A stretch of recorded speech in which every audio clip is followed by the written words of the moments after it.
My mother waited until 48 relatives were watching to send me a bill. $389,000. The subject line read, "Cost of raising a failure." I hadn't even opened the attachment when my grandmother started typing. It was Mother's Day.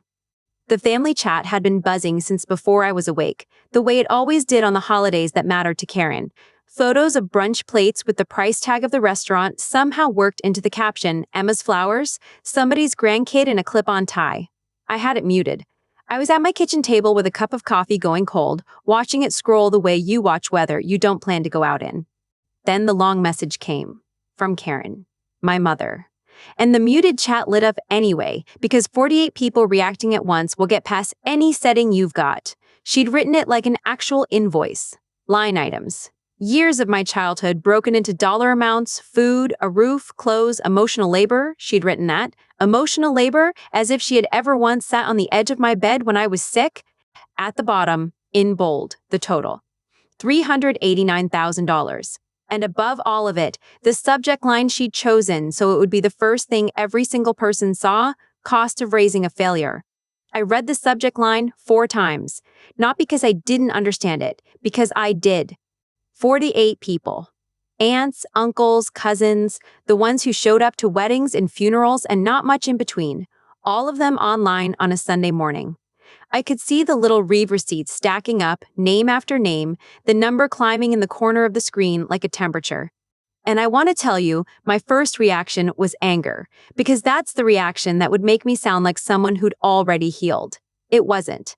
My first reaction, the one I'm not proud of, was the old reflex. My eyes went straight to the total and my mind started doing the math. How much of it could I actually cover?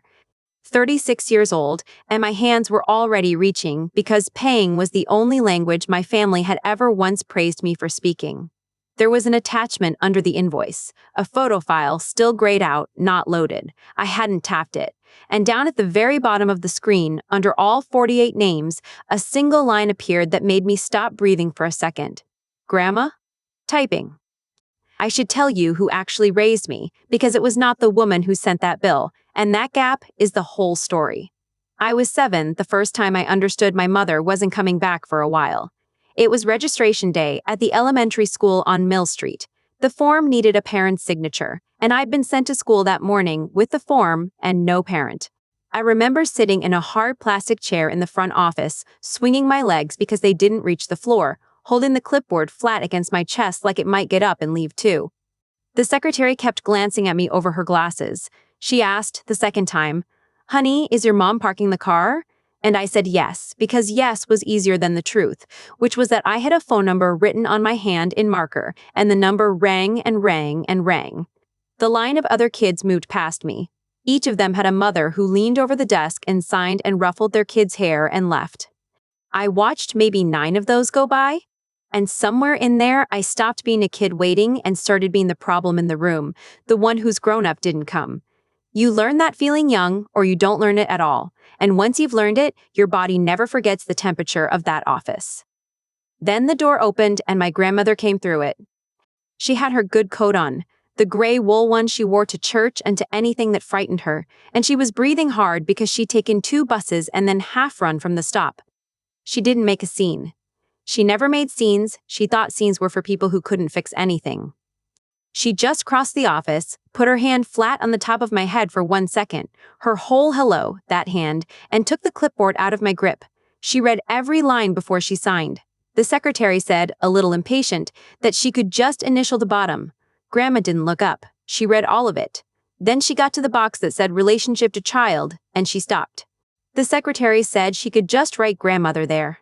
And my grandmother looked at me, really looked the way she did, like she was checking something, and then she wrote 1 word in that box and signed her name under it and handed the clipboard back without turning it so I could see. I didn't find out what she'd written for years. I'll tell you when we get there, because it's the same hand, the same word that ended my mother in that chat 29 years later. Now, here is what that invoice actually was, and I worked it out faster than Karen wanted me to. The number was too exact.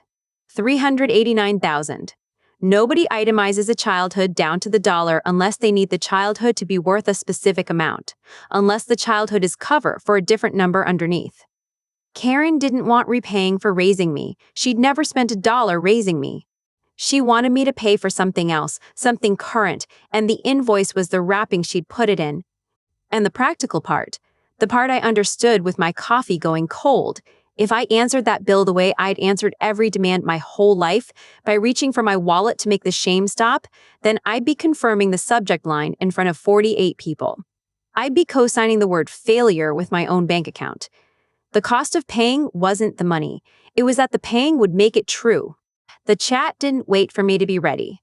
That's the thing nobody tells you about being humiliated in a public room. It keeps moving while you're still absorbing the first hit. An aunt typed, "Karen, that's a big number, but kids are expensive, P." The little nervous laugh. A cousin I hadn't spoken to since a funeral added a grimace face. Then somebody named in the chat as Cousin Reggie's wife, whom I'd met exactly twice in my life, wrote, "Wow, after everything she did for you, after everything she did for you." I read it twice.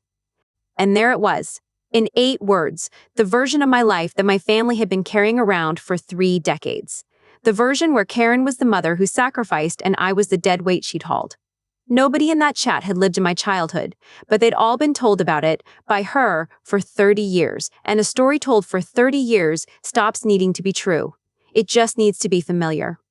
And not one of them, I counted later, scrolling back, not one of 48 people typed, "Claire, is any of this real?" They didn't ask because they didn't want the answer. The story was comfortable. The truth would have cost them something. So let me give you the version they never got. The birthdays were grandma's. Every single one. Karen would surface now and then, around tax time, or right after some man had left her, and she'd take a photo with me, post it, caption it, something about her baby girl, and then be gone again before the photo finished uploading. The image of mothering dropped into the world and abandoned, exactly like she dropped me. But the actual days, the cake and the candle and the somebody remembered, those all happened in a 1-bedroom apartment that smelled like coffee and the menthol rub Grandma used on her knees at night. I learned to read at that apartment's kitchen table, sounding out the words off the back of a cereal box while Grandma corrected me without looking up from her crossword. I had the chicken pox there, and she sat up 2 nights running a cool cloth down my arms, telling me about a town she grew up in that I'm fairly sure she half invented to keep me listening. When I got my period the first time, 12 years old and scared, I called Grandma, not my mother. My mother's number rang and rang, and I'd already learned by then not to leave a message, because the messages just sat there unanswered and made the silence official. There's a pull, when you grow up like that, to keep it private, to not turn the woman who raised you into a sad story she'd hate being. Grandma never wanted pity, and neither did I, so I never gave people the 2 buses version. We were fine. We were better than fine, most days. But we kept it to ourselves. Is exactly the empty space my mother had spent 30 years filling with her own account of events. The privacy that protected our dignity also protected her lie. And now, her lie had arrived with a price tag.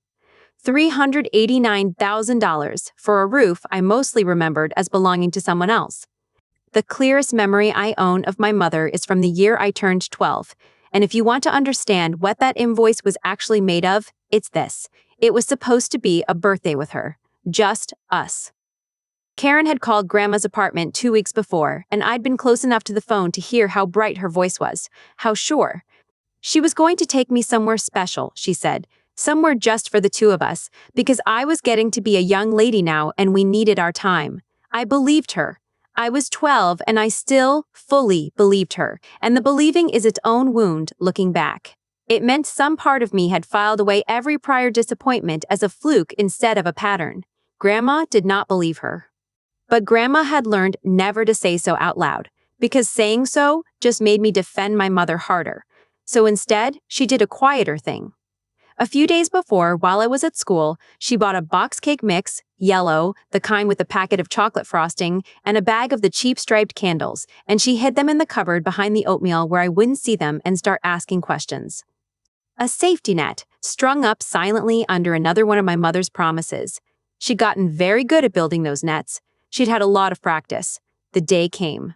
I was up early. I put on my good shirt, the one with the small buttons, by 9 in the morning, even though Karen wasn't due until 11. I sat by the front window. At 11, no car. At 11:30, I told Grandma she was probably hitting traffic. At noon, I said she'd probably had to stop for gas.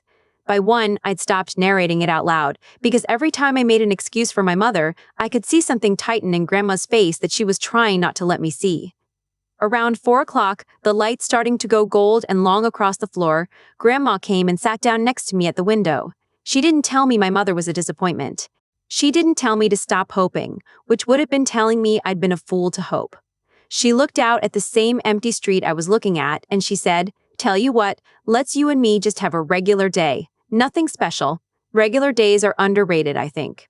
And we made the box cake. She let me crack the eggs and lick the spoon. She told me the chocolate frosting packet was the good kind, the expensive kind, which it absolutely was not.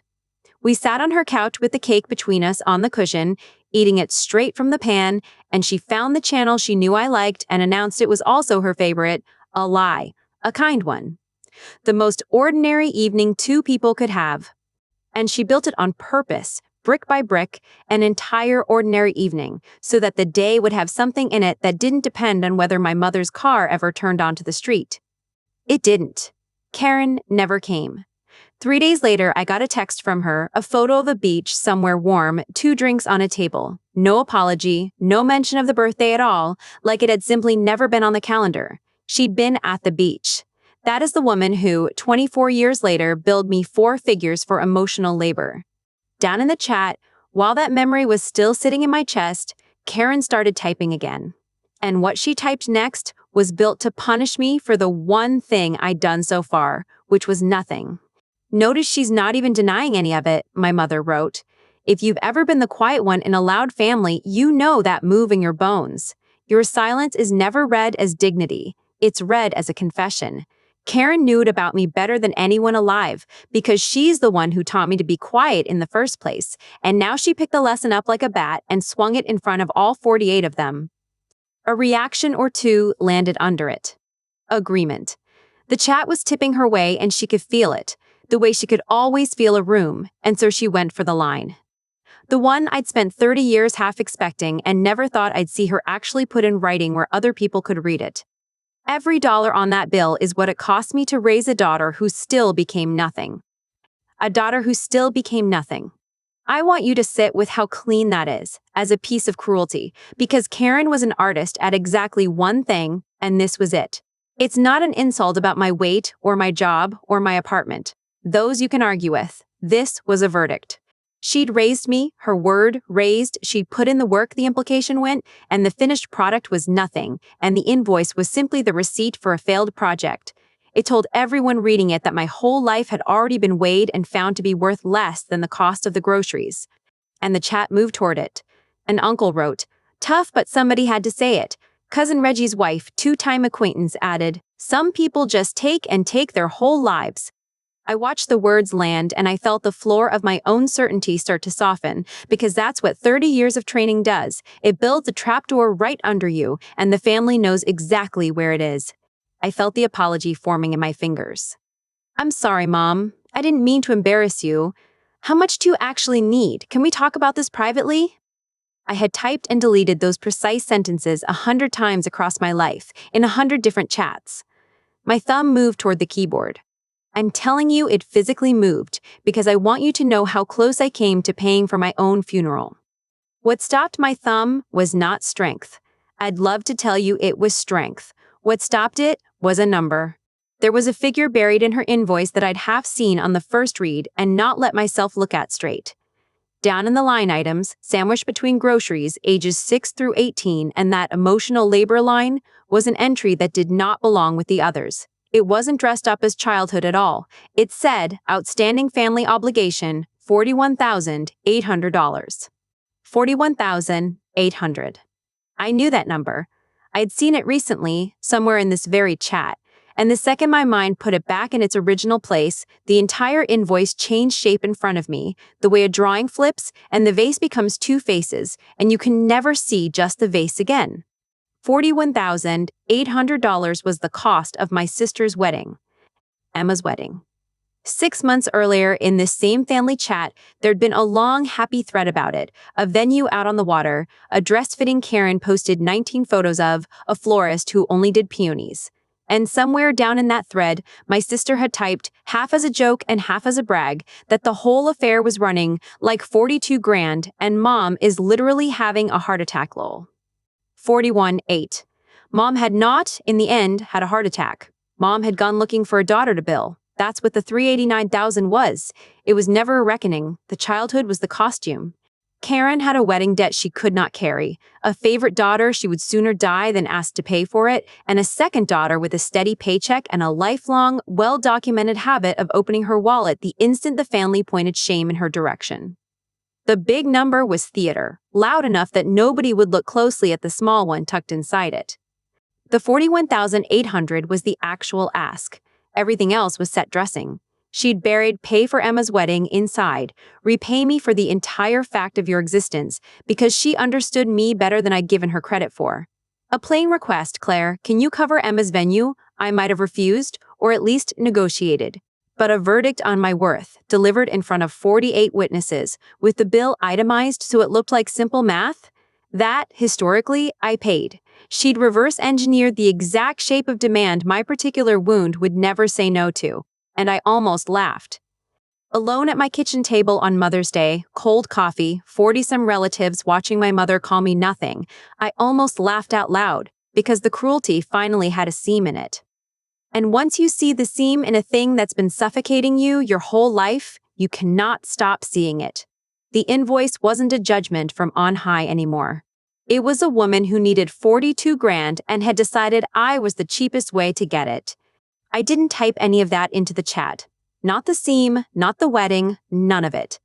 Here's something I've learned the hard way about a room that has already decided who you are. You do not win it by arguing. Arguing just keeps you standing where they put you, defending. You win that kind of room by stepping back and letting someone walk in that they are not allowed to dismiss. And someone they could not dismiss had been typing and stopping and typing again in the bottom corner of that screen for almost 5 minutes now. My grandmother, 81 years old. A two-finger typist who held the phone at arm's length and squinted. Taking, as she took everything that mattered, exactly as long as she needed. So I made myself put my thumb down. And I waited with the rest of them. If you've ever watched someone you love get publicly taken apart by their own family while everyone nods along in the comments, and I think a lot of you have, I think that's part of why you're sitting here with me tonight. Then stay with me, because what my grandmother did next, she did without raising her voice once, with a single photograph and 4 words. And it is the reason 48 people walked out on my mother before lunch.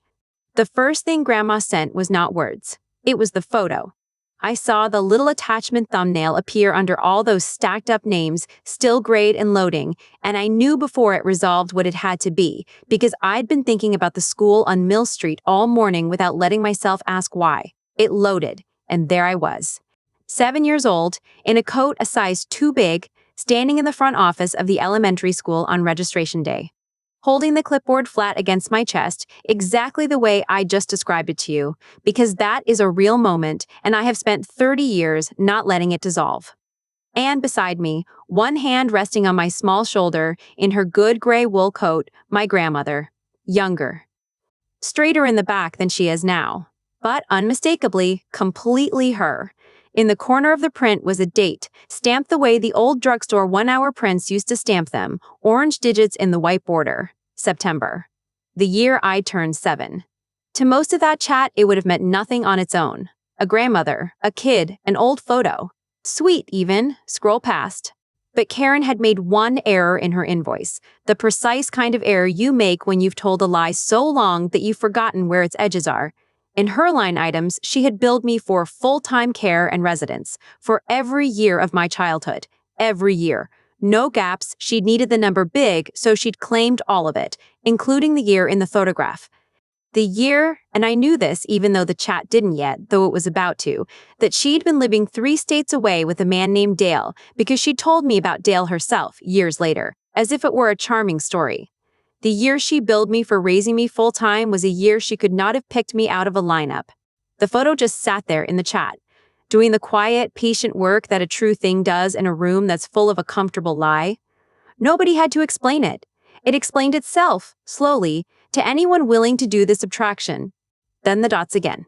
Grandma, typing, and up in the corner, I watched my mother's status flick to active. She'd seen the photo too. She was looking at it right now on her own screen, wherever she was, and I watched 3 dots appear under Karen's name and vanish, and appear again and vanish. For the first time in the entire history of that chat, in the entire history of my life with her, my mother did not know what to say. I didn't move. I had my hands flat on the table, and I was not going to be the one who broke the silence, because the silence belonged to Grandma now, and she had not finished using it. The second thing my grandmother sent was the letter. She'd photographed an old page. You could see the fold lines worn soft and gray, the corners gone furry from age, the handwriting a younger, looser version of my mother's same slanted hand. I knew what it was before I could read a word of it. It was the note Karen had left the autumn. I was 7, the one that had arrived on Grandma's kitchen table along with $200 in 20s and a single house key.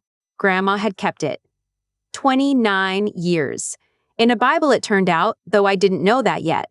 In the photo, the words were plain and legible, and 40-some people read them at the same moment, which is its own kind of event, a lie dying simultaneously in 48 separate rooms. Karen had written that she couldn't do it anymore, that she needed her mother to take me for a while, that she'd come back for me when she got herself together. And then, near the bottom, the sentence that made the entire chat go still, she'd written, "She's better off with you anyway. She was always going to be a disappointment, and I don't want to watch it up close."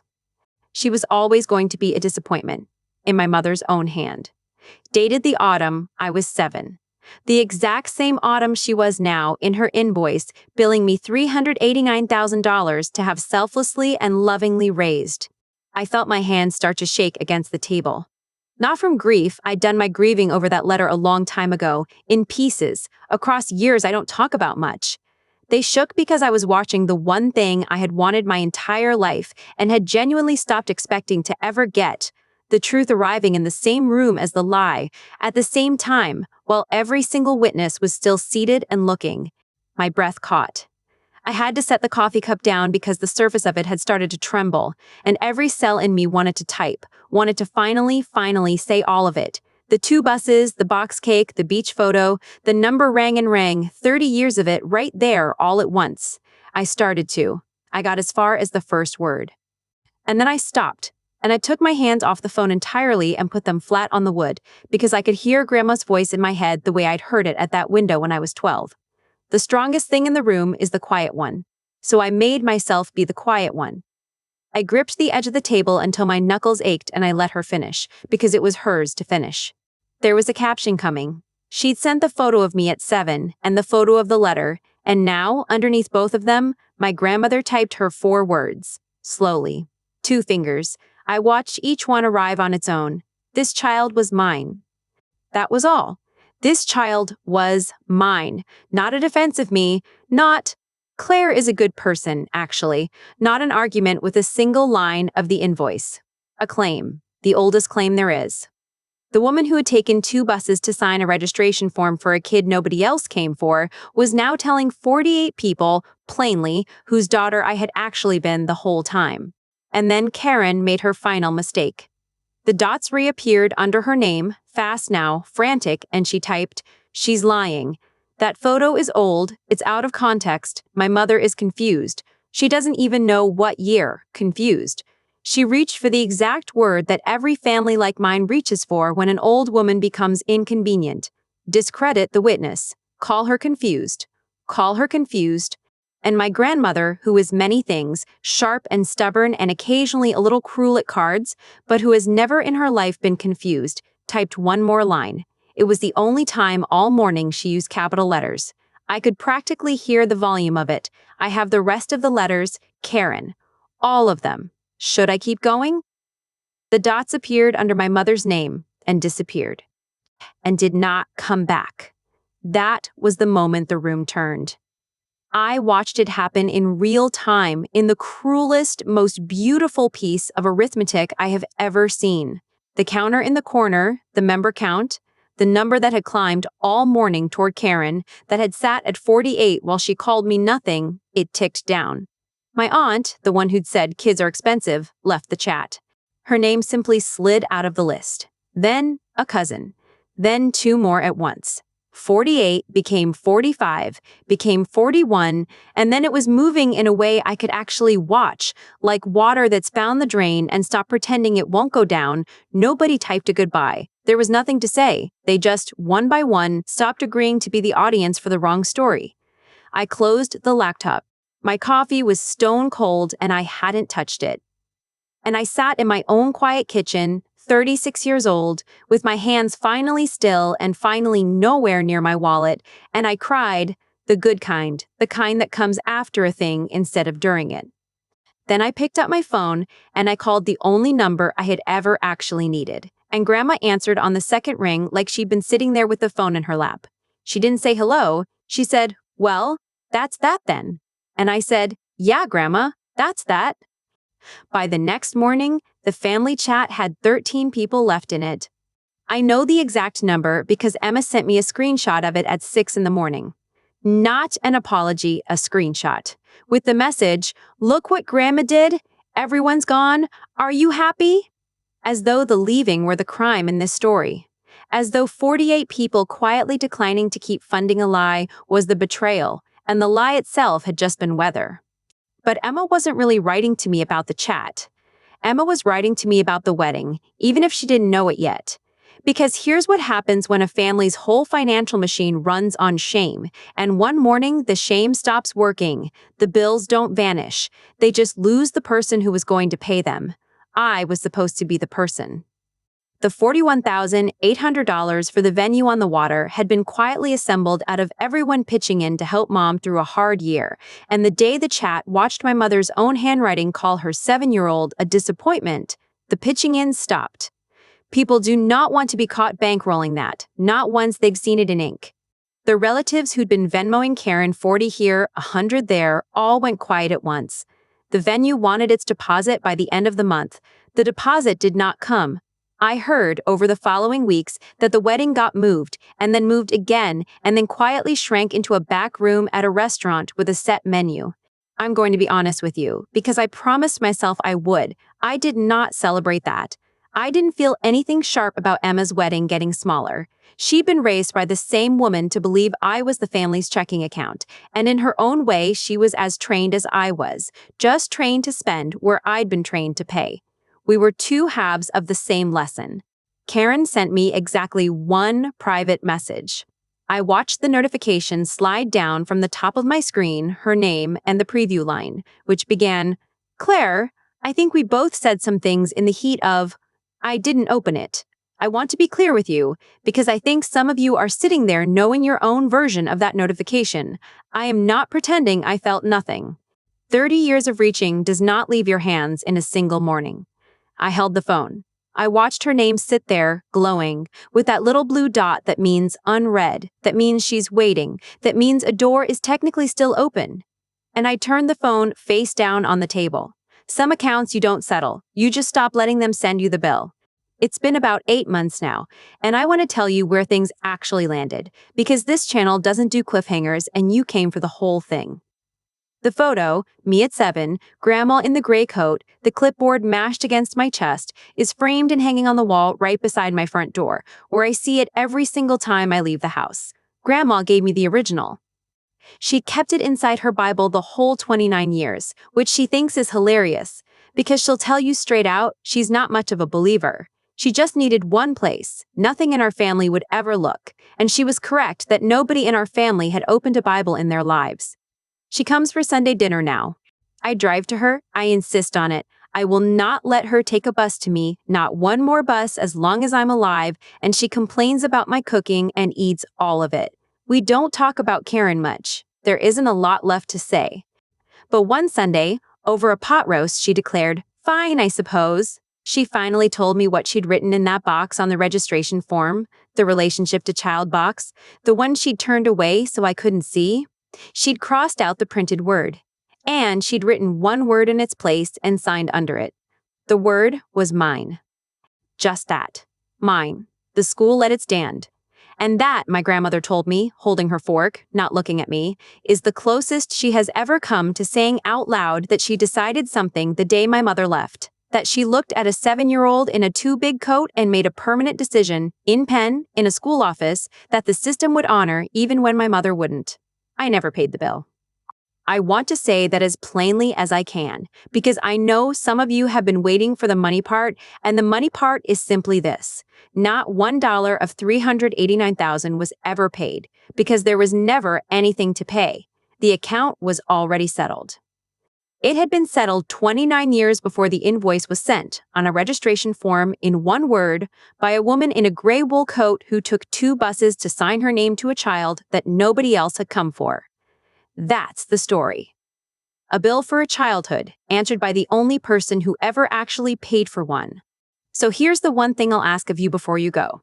If you've got a person like that, the one who showed up, the one who built you an ordinary evening on purpose when the special one fell through, don't wait for a holiday. Call them this week, for no reason at all. Make it a regular day. Somebody much wiser than me taught me that regular days are the most underrated thing there is. And if these are the stories that find you in the evenings, when the dishes are done and the house has finally gone quiet, the ones where the person who stayed silent for 30 years finally gets answered, then stay close. I've got another one coming next, about a daughter who came home to find her dead mother's door locked against her, and a stepmother behind the glass who was very sure a changed lock made the house hers. It does not end the way that stepmother planned. Subscribe so it comes to you, and tap the bell so you're not the last to know. I'll see you there.